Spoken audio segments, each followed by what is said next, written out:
Hola, desde el Centro de Educación Mediada por Tecnología Digital del CURSA queremos compartir con ustedes algunas ideas y algunas preocupaciones que están dando vueltas en el ambiente universitario y sobre todo en el ámbito que tiene que ver con la educación mediada por tecnología en estos momentos de emergencia por la pandemia. En particular a nosotros, los docentes universitarios, nos toca en este momento, además de la sensación de zozobra, de desasosiego que vive toda la sociedad, se nos agrega la exigencia de cumplir con nuestra tarea de enseñar en un formato completamente distinto del que venimos haciendo. Y no solamente eso, sino que también debemos transformar nuestra práctica en unos pocos días. Por eso, desde el CEMPED queremos compartir algunas sugerencias acerca de qué podemos hacer, también qué no podemos hacer y cómo hacerlo. Estas sugerencias provienen de ciertos posteos en blogs de educación y de aprendizaje en línea que fueron publicados en los últimos días, la semana pasada y a partir del 15 de marzo. Las referencias aparecen al final de esta presentación. Con respecto, vamos a hacer dos presentaciones. Esta primera se refiere al qué hacer y compartir algunas sugerencias y preocupaciones comunes, y la siguiente sobre el cómo hacerlo. Va a ser otra presentación con un recorrido por el campus virtual. Bien, le pusimos como título a esta primera parte panicogogía o pedagogía del pánico, parafraseando o traduciendo más o menos el título de un artículo en inglés que se hizo muy popular la semana pasada. El subtítulo de ese artículo es Cómo dar clases online durante la pandemia, y de eso se trata esta presentación. Con respecto a qué hacer, una de las recomendaciones dice hacer menos. Cuando decimos que lo que recomiendan es hacer menos, queremos decir que una primera cosa que tenemos que reconocer es que en esta situación hay muchas cosas que se van a perder. Todos vamos a perder y nuestros alumnos también. Entonces, tener en mente, antes de pensar nuestras materias virtuales, que no todo va a ser igual que en la materia presencial. Tengan en cuenta que esto lo estamos diciendo para este caso puntual, en que estamos transformando una materia presencial en virtual en unos pocos días. Preparar una materia para ser dada a través del aula virtual lleva meses o años. Entonces no es que tengamos desconfianza acerca de la educación virtual, ni mucho menos, sino que estamos hablando de esta situación en particular. Por otra parte, tengamos también en cuenta que cuando decimos que esta situación es muy especial, nos referimos a la situación de los alumnos y a la nuestra. En este momento, ni para nosotros ni para ellos, nuestra materia es la prioridad más alta. Ni siquiera la universidad lo es. Todo lo que vayamos a hacer tiene que tener en cuenta este contexto. No estamos en una burbuja. Por otra parte, hacer un buen curso online requiere de tiempo para conocer cuáles son las herramientas y los recursos disponibles. Seleccionar esos recursos en función de los contenidos y de las habilidades que queremos enseñar, configurar las herramientas, etc. No hay tiempo para eso. Entonces tenemos que partir de esta premisa. No manejamos todos los recursos tecnológicos y no los vamos a poder manejar. Nuestros alumnos tampoco. Otra cuestión que tenemos que tener en cuenta es que nuestros alumnos se anotaron en una cursada presencial. Por lo tanto, no tienen por qué tener la tecnología que requiere un cursado virtual. Y aunque la tengan, la situación que vivimos puede significar que una computadora sea compartida por toda la familia, que no haya un lugar tranquilo en la casa para escuchar o para ver toda una clase. La conectividad está fallando, aún para los que tenemos buenos proveedores de Internet o hemos contratado un buen servicio de Internet. Pensemos que en general los alumnos se van a conectar a través de los datos del celular. Por eso decimos, nuestros alumnos no necesariamente cuentan con la tecnología necesaria. Y deberíamos agregar, nosotros tampoco. Nosotros como docentes presenciales, quizás no tenemos una buena computadora, no tenemos una buena conexión a internet y no teníamos por qué tenerla ni lo vamos a lograr en pocos días.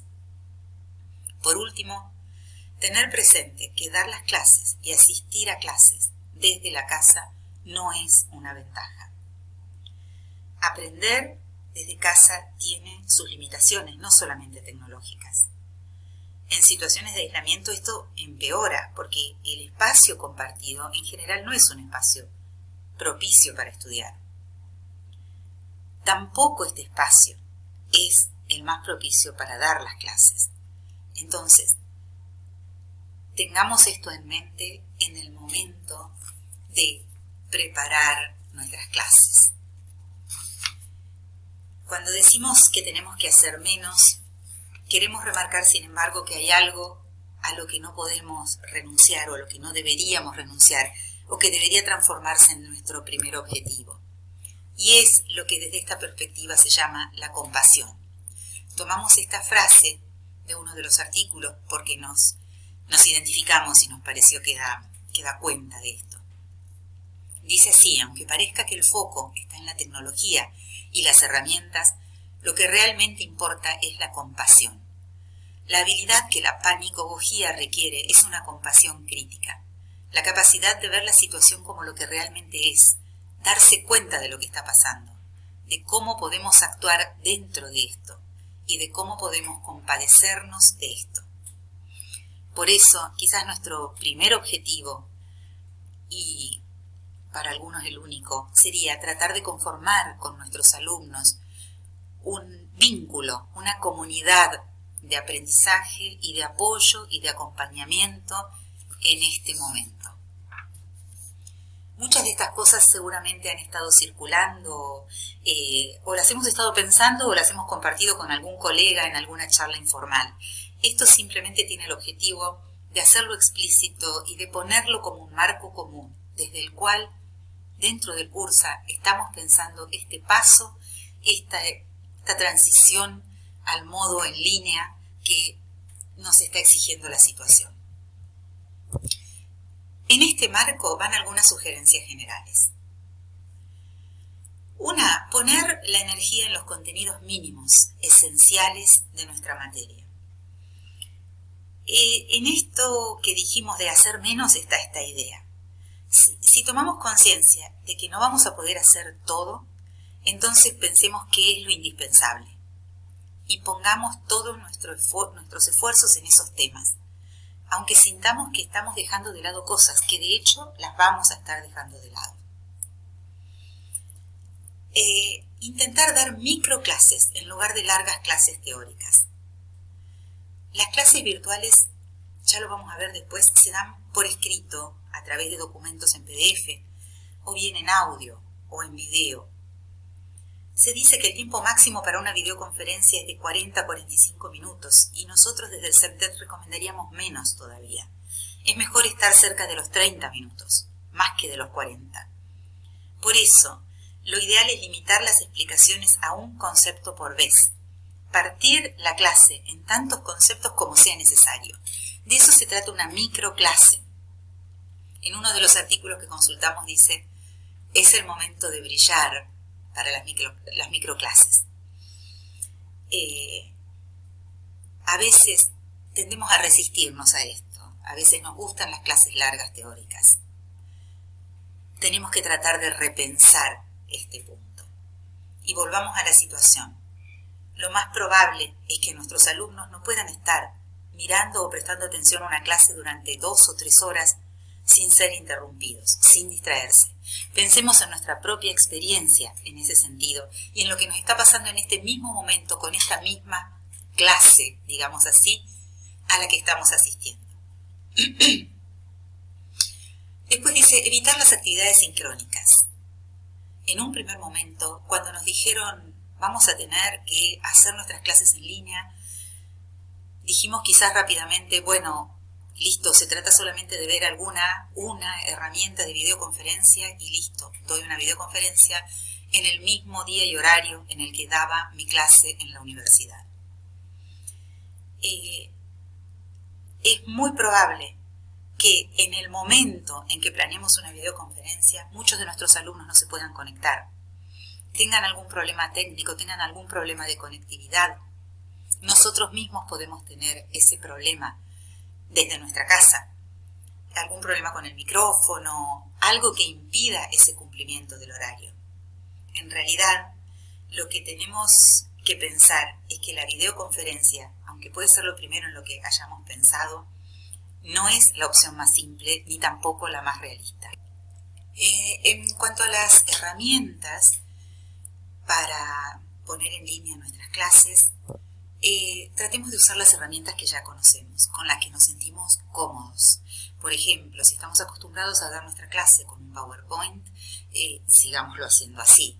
Si estamos acostumbrados a trabajar simplemente con el audio, tratemos de seguir de esa manera. Incorporemos lo mínimo necesario para poner en línea nuestras clases. Por ejemplo, quizás algo mínimo que todos debamos incorporar es esto que estoy usando yo, que es un software muy sencillo para poder grabar audio sobre un PowerPoint.